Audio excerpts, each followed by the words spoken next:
Alright, you all know why you're here. Today we're going to be breaking down one of the most terrifying, most powerful concoctions ever to grace the pages of a Marvel comic. But before we get into the nitty-gritty of it all, there is one thing we need to make sure we all understand. These aren't simply two run-of-the-mill Marvel heroes that we are talking about. Both Venom and the Incredible Hulk are certified forces of nature within the Marvel canon. Individually, each of these titans has proven time and time again to be uncontrollable, nigh unconquerable powerhouses, a point we'll return to later. But combined, run for the hills folks, because Venom Hulk is one of the most impressive, overpowered beings the Marvel Universe has ever seen. 1 + 1 equals To understand just how powerful Venom Hulk is, first let's take a look at each half individually. Everyone knows the Incredible Hulk for his trademark rage, legendary strength, and fluorescent coloring. As a founding member of both the Avengers and the Defenders, the Hulk's influence on the Marvel Universe can be felt far and wide. Over his history, the not-so-jolly Green Giant has adventured beside some of the most overpowered beings ever to walk Earth as equals, including Marvel heavyweights the Silver Surfer and Doctor Strange. And quite frankly, if you are on the same level as one of Galactus' heralds and the Sorcerer Supreme,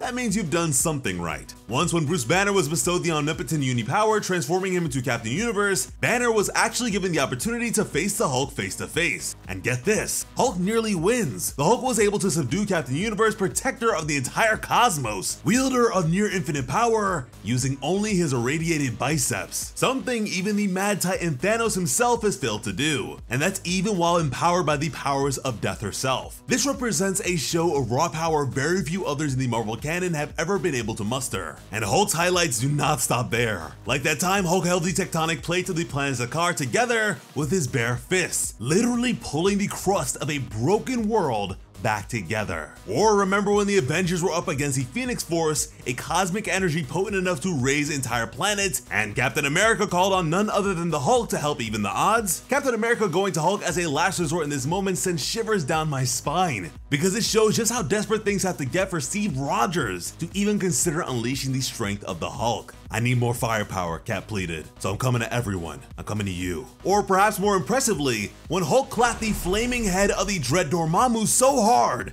the demon was rendered unconscious in his own realm. This moment may have been less climactic than some others, but after an entire adventure of the Defenders being beaten and bloodied by Dormammu again and again, watching Hulk one-shot the Demon Warlord with a single blow was astonishing. These examples give us a mere glimpse into the massive strength the Incredible Hulk is capable of when he is at his angriest. And it's safe to say, he's angry pretty much all the time. But moving on to our second half, it is time to get down and dirty with that infamous symbiote from space, Venom. Another fan favorite within Marvel's vaults, Venom's history is long, involving multiple hosts, powers, and alignments. Most famously, perhaps, the suit began its tenure in Marvel lore, attaching itself to none other than Spider-Man. But to understand the true power behind the black suit, we have to go back to the origin of the symbiotes themselves, Null. Null is one of the most ancient, feared gods in Marvel's pantheon. To quote his byline, "The god and creator of the symbiotes, Null is the ruler of the abyss,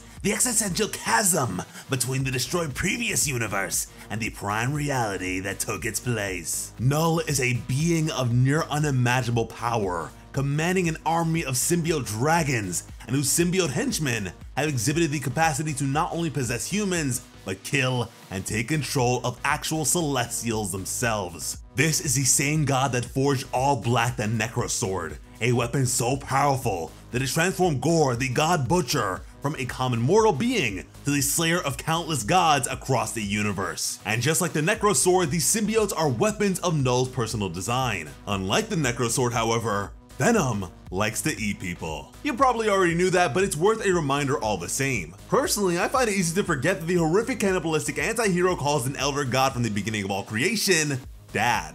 Individually, each of Null's symbiotes are incredibly powerful, but the symbiote that has come to be known as Venom is exceptionally so. The Venom symbiote is the only one in the entire galaxy cut off from the hive of symbiotes Null controls, cast out for going against Null's will. When longtime wearer Eddie Brock permanently freed his bonded symbiote from outside control during a battle with the Elder God, he made his the most powerful symbiote in the galaxy by guaranteeing it permanent free will. Not to mention that the suit internalizes the powers and abilities of those it successfully bonds with which means that the Venom symbiote can famously imbue its wearer with all of Spider-Man's abilities, what is an already formidable power set. In fact, Eddie believes in the power of his symbiote so much that when his son Dylan bonds with the alien and takes over the mantle of Venom, Eddie seems relieved, telling his son, "There's no safer place in the galaxy than with that symbiote." This is hugely significant because at that point, Eddie Brock was in communication with every symbiote in the cosmos and was aware of every known threat in the universe. Eddie, feeling confident in his son's safety, speaks volumes as to what galactic threats Venom is capable of protecting their host from. Yet, however warm and cuddly Eddie Brock feels towards his longtime partner in crime, the Venom symbiote is first and foremost a weapon. And not just any weapon at that, one of cosmic proportions forged by another god to be on the front lines in his war for galactic annihilation. And while the symbiote may bond to any host, it is important to remember just how dangerous the suit can be when wielded by the wrong one. But it is definitely not wrong to drop a like on the video and subscribe to Plot Armor Comics for more content like this. But yeah, now that we're acquainted with the Hulk's unimaginable power and Venom's intergalactic origins, I'd say we're just about ready to take a look at today's titular team up. And trust me, the craziest moments are still to come. And stick around till the end of the video for some hypothetical hijinks where we dive into just how powerful Venom Hulk could get. A black and green demolition machine. Venom Hulk's insane power has only been unleashed upon the Marvel Universe a few times. And thank goodness for that, because if these two were ever permanently bonded, it is entirely possible nothing in the universe would be able to stop them. Don't worry, we're going to be going into the exact power levels of this monstrosity soon, but first, let's take a closer look at every time Venom Hulk has seen the light of day. Venom Hulk's first appearance was in a What If story from 1989 that pondered the question, what if the alien costume had possessed Spider-Man?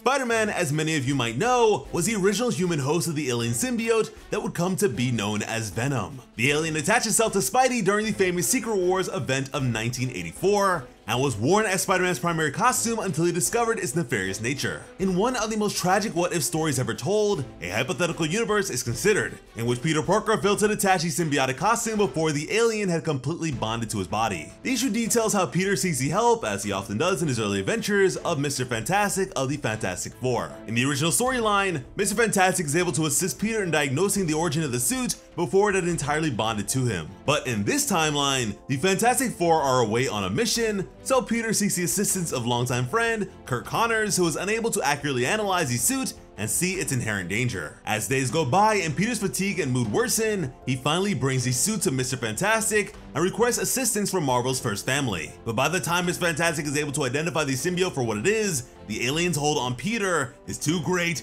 and it refuses to give up control, screaming, "Spider-Man and I are one now, and no power in the universe can separate us." Now intimately bonded, the alien's words ring true, as even the great Doctor Strange is unable to peel the two apart with his sorcery, implying a deep magical resistance inherent within the symbiote, which will become important later on. In a subsequent skirmish between the Avengers and a rampaging Hulk, Venomized Spidey jumps into the fray, disrupting the battle for his own ends. After throwing Hulk effortlessly across the battlefield, the symbiote detaches from Peter and seeps over Hulk's green, indestructible hide. The Hulk, mindlessly raging against the Avengers, quickly falls under the symbiote's mental control, and in mere moments strikes down the rest of the Avengers. In their first moments of symbiosis, Venom Hulk single-handedly takes down a superpowered lineup of Vision, Wasp, Scarlet Witch, Proton, Thor, and Star Fox. I don't have to tell you, dear viewer, that this is an incredibly powerful roster of heroes in its own right, and the fact that Venom Hulk ripped through them with ease is mind-boggling.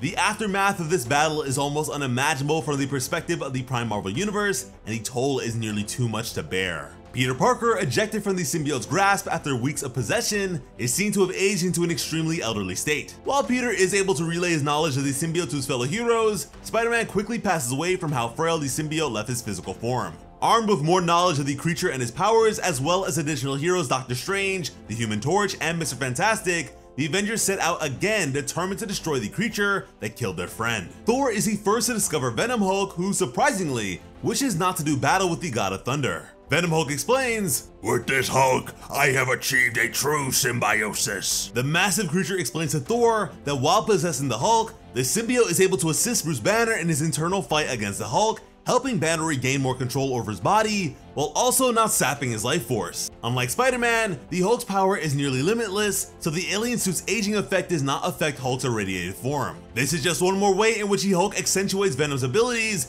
and the two beings prove that their union would be omnipotent. Quite frankly, even in his first appearance, Venom Hulk is exhibiting horrifying levels of symbiosis. Thor is wary of Venom Hulk's words, however the two do battle regardless. During the battle, the symbiote detaches from Banner's body in a fake-out maneuver to get the drop on Thor. It succeeds, and in the end, Mr. Fantastic is forced to call upon one of Marvel's biggest guns, Black Bolt of the Inhumans, to use his sonic blast and forcibly subdue the creature. If Venom Hulk was able to take down the Avengers single-handedly, who knows what a Venom Thor armed with Spider-Man and Hulk's abilities would have been capable of. I shiver at the very thought. Another time Venom Hulk made an appearance was during an onslaught of Hell itself, but the symbiotic combo was released in a slightly different form, though certainly no less impressive. Just wait until you get a load of this Venomized giant. I promise you will not be disappointed. This time, Flash Thompson, former classmate of Peter Parker and veteran turned super soldier, was in possession of the Venom symbiote when it merged with a Hulk. But this time, the Hulk in question was not Dr. Bruce Banner's green alter ego.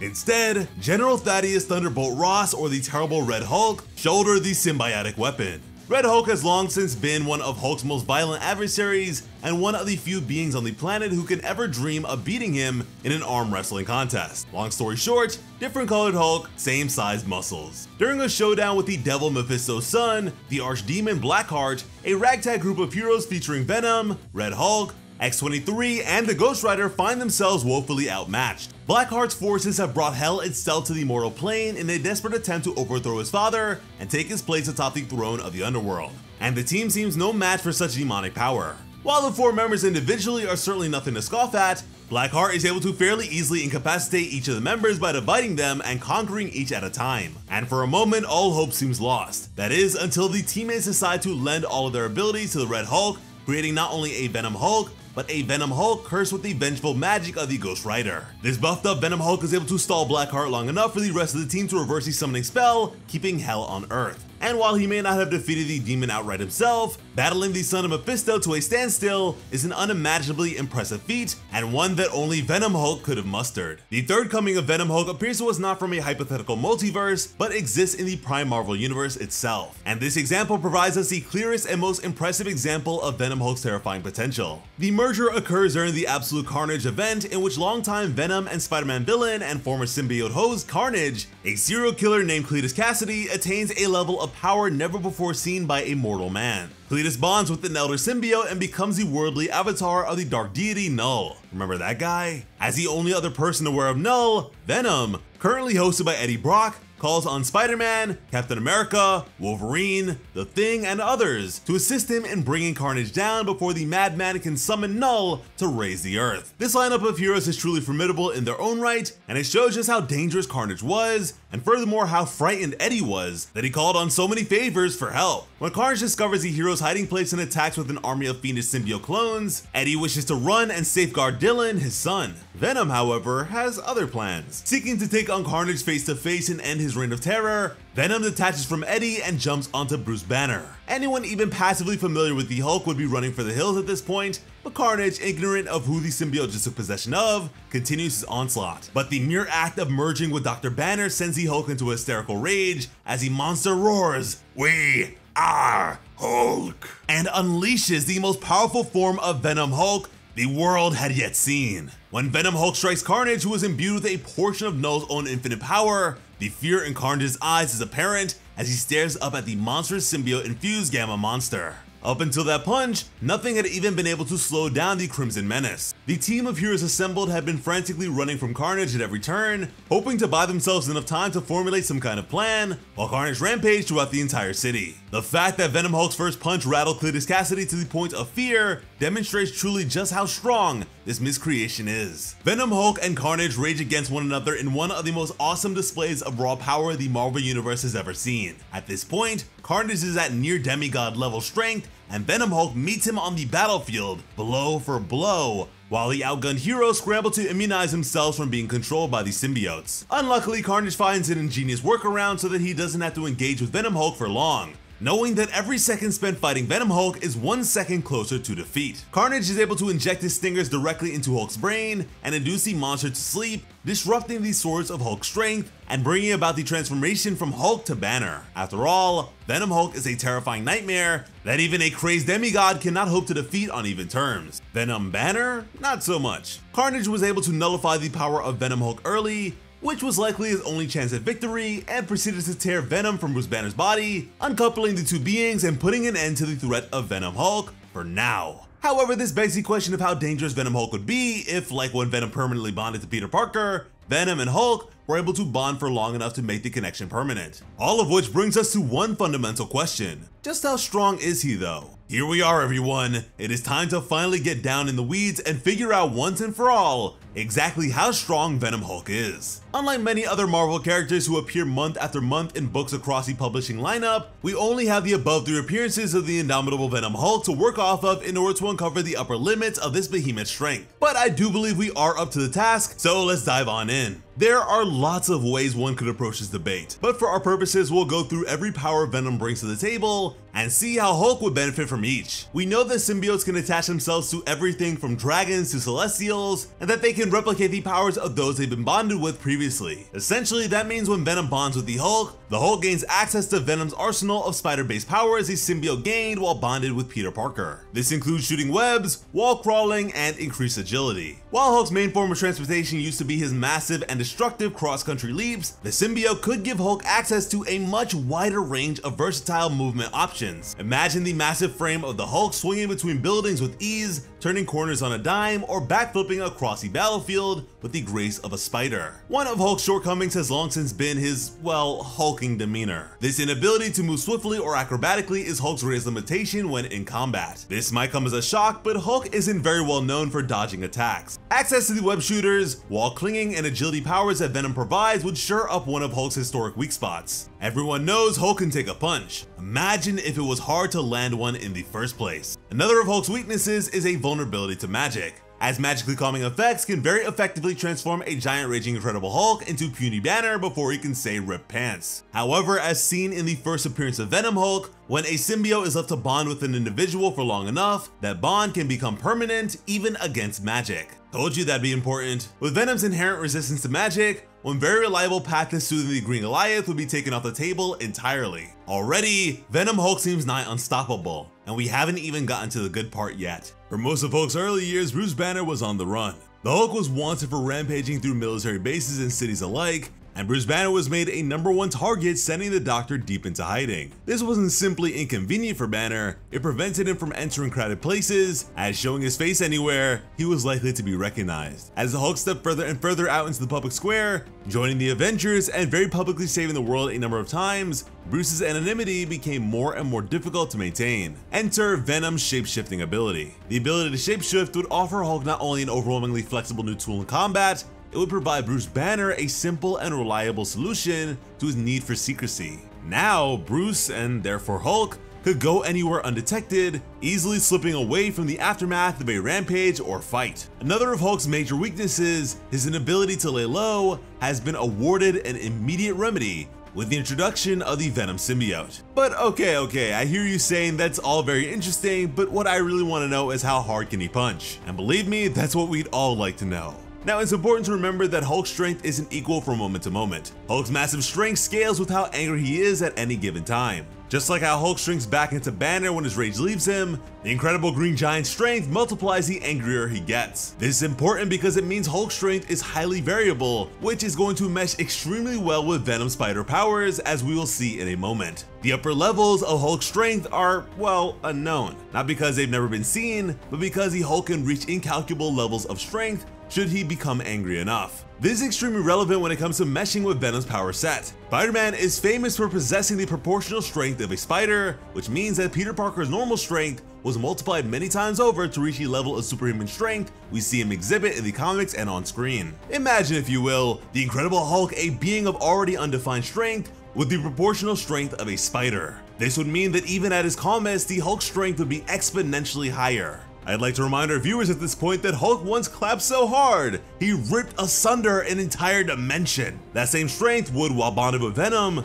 be multiplied by a bewildering number. While unfortunately the true nature of Hulk's strength is incalculable, the strength of Venom Hulk would be exponentially higher than that of Hulk alone. And that, truly, is one terrifying thought. At the true pinnacle of his might, who would Venom Hulk be able to subdue? There are many powerhouses in the Marvel Universe after all. Which beings would Venom Hulk be able to stand against that Hulk alone would not? Well, given that we've already seen Vanilla Hulk take down beings such as Captain Universe and Dormammu, I personally don't think it's that far of a stretch to picture Venom Hulk taking down the likes of Galactus the World Eater, for example. While the Phoenix Force once battled the entire pantheon of the Avengers and X-Men to a standstill, would Venom Hulk possess the raw power and magical resistance to take down the Phoenix herself? Could Venom Hulk punch out a Celestial? Or Mephisto? Eternity itself even? We may never have a definitive answer to whom Venom Hulk could best in a one-on-one battle, but it is safe to say that once Venom Hulk gets rolling, it is best to get out of the way. Let us know in the comments if you have a challenger you think would be up to the task of facing the mighty Venom Hulk. I have been Sliceable Otaku of Plot Armor Comics. Thank you all so much for watching and have an awesome day. I love you.